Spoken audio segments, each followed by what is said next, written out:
എന്നാലും എന്റെ അന്നമോളെ ആ വെളിവില്ലാത്ത എന്റെ ഏട്ടനൊരു ചേട്ടത്തിനെ കാണിച്ചെന്ന് കരുതി മരിക്കാൻ പോവാണോ വേണ്ടേ? ഇന്നലെ ഞാൻ ആ കൂടുതൽ പെട്ടുപോയതാ. അതിനിടയിൽ നിന്ന് എങ്ങനെയെങ്കിലും രക്ഷപ്പെട്ട് നിന്റെ അടുത്ത് വന്നപ്പോഴേക്കും നീ മുങ്ങിയില്ലേ?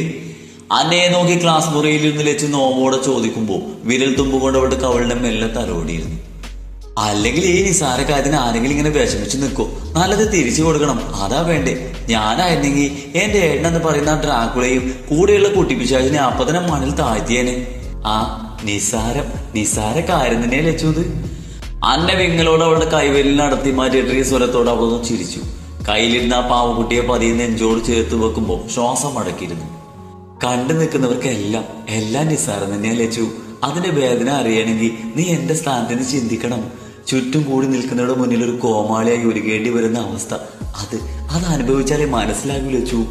ഇന്നലെ ഈ കോളേജിൽ എല്ലാവരുടെയും മുന്നിൽ വെച്ച് എന്റെ ഗൗൺ അഴിഞ്ഞ് വീഴുമ്പോ കൂടെ വീണത് അന്നയുടെ മാനം കൂടിയ ആ ഒറ്റ നിമിഷം കൊണ്ട് ഈ അന്ന മരിച്ചില്ലേടാ. പിന്നെ എങ്ങനെയാ ഞാൻ? അന്നക്കുട്ടി നീ ഇങ്ങനെ? അതേ ലച്ചു, ഇന്നൊന്നിലെ അനുഭവിച്ചു തുടങ്ങിയതല്ല അന്ന ഇത്.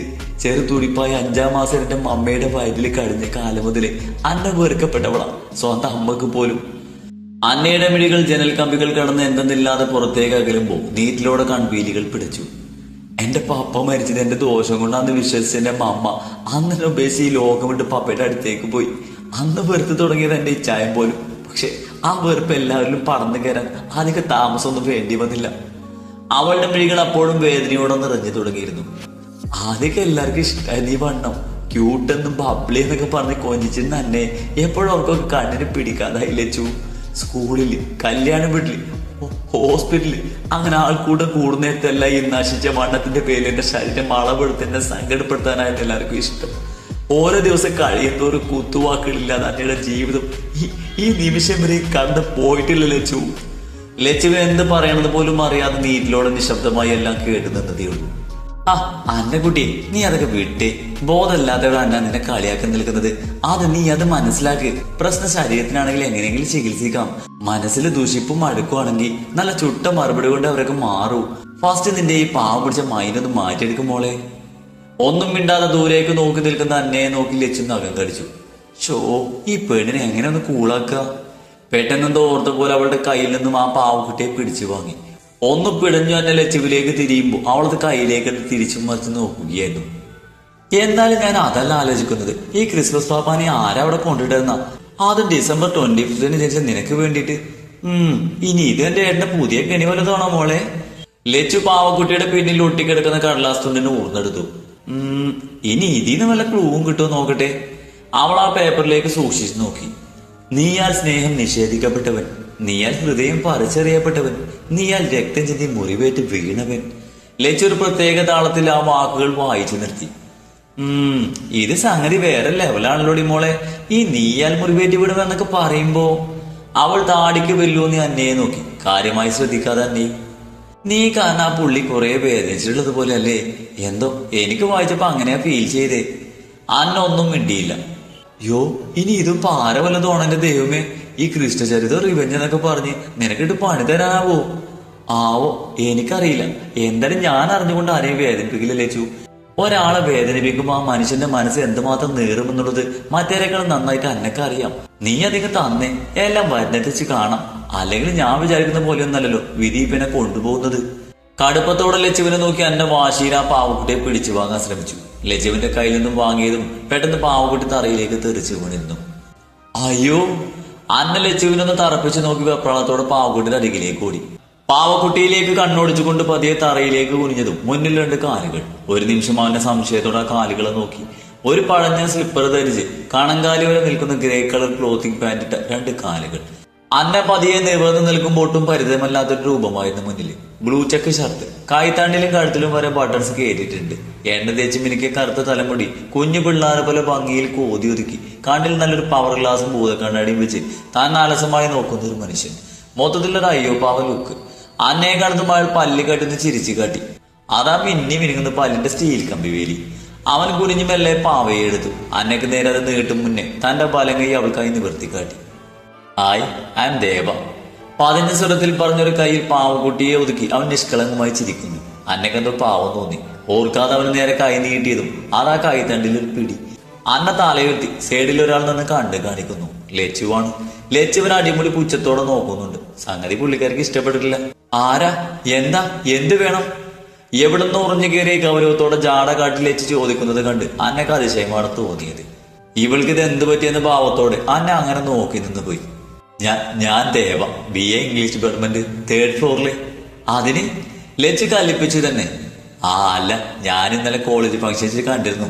അപ്പോഴെ തോന്നിയതാ ഒന്ന് പരിചയപ്പെടാൻ.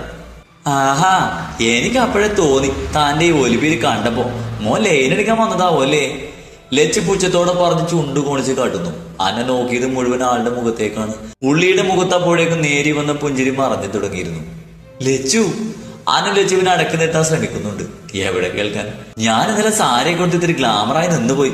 അപ്പോഴേ ഓട്ടുതാ ഇനി പൂവാലന്മാരെ കൊണ്ട് വഴി നടക്കാൻ പറ്റില്ലെന്ന്. അപ്പോഴേക്ക് ദേ വന്നേക്കുന്നു ഒരു സാധനം. ലച്ചു ജാടയോടെ വിരൽ വെച്ച് 2 മുടി കോതി മുന്നിലേക്ക് ഇട്ട് പുരുകമുയർത്തി. അയ്യോ, ഞാൻ അതല്ല.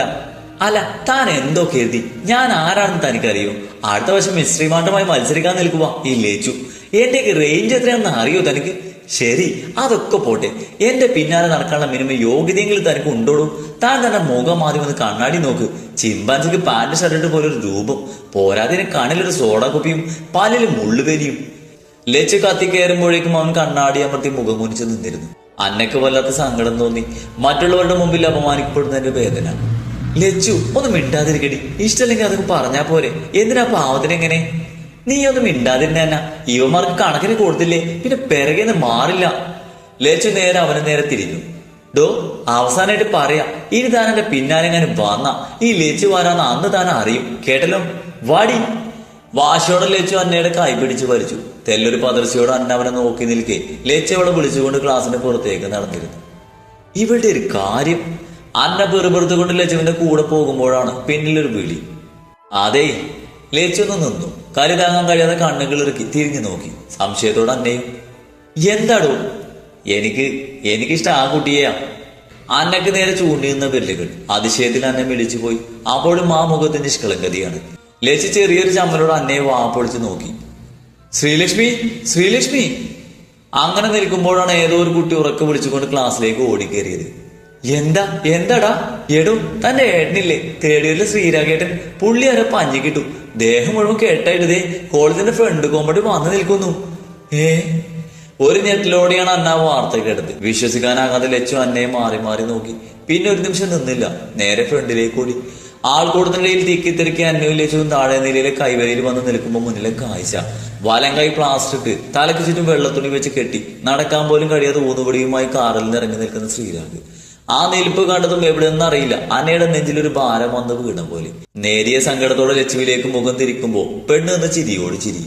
എടി ലച്ചു, അത് നിന്റെ ഏട്ടനടി. അന്ന പതിഞ്ഞ സ്വരത്തോടെ ലച്ചുവിന്റെ കാതോരം ചേർന്നു. പിന്നെ ഒരു ചേട്ടൻ. എന്നെ കൊണ്ടൊന്ന് പറയിപ്പിക്കല്ലേ പെണ്ണെ.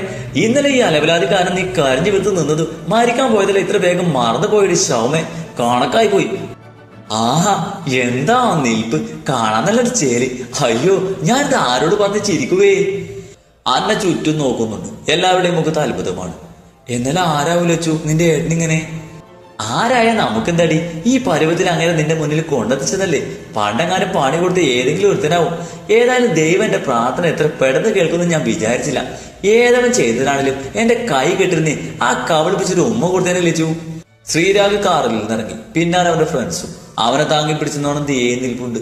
കൂടി നിന്നവർക്കിടയിലേക്ക് ശ്രീരാഗിന്റെ കണ്ണുകൾ കോപത്തോട് ഉരുട്ടുകയറി. ഒടുവിൽ ആ വിളികൾ അന്നയിലേക്ക് എത്തിയതും അവ വൈരാഗ്യത്തോടെ ചുവന്ന് കയറിയിരുന്നു.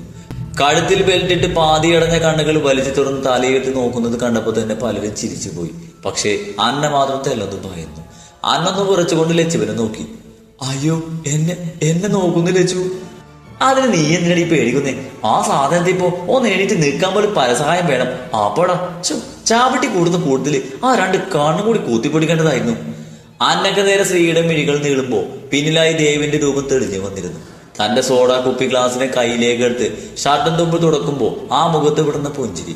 തന്റെ ആരും കാണാത്ത ആ വെള്ളാരം കണ്ണുകളിലേക്ക് ആ കണ്ണടയെ ചേർത്ത് വെച്ച് അവൻ അന്നയിലേക്ക് പ്രണയാർദ്രമായി നോക്കി. അവൾ പോലും അറിയാതെ.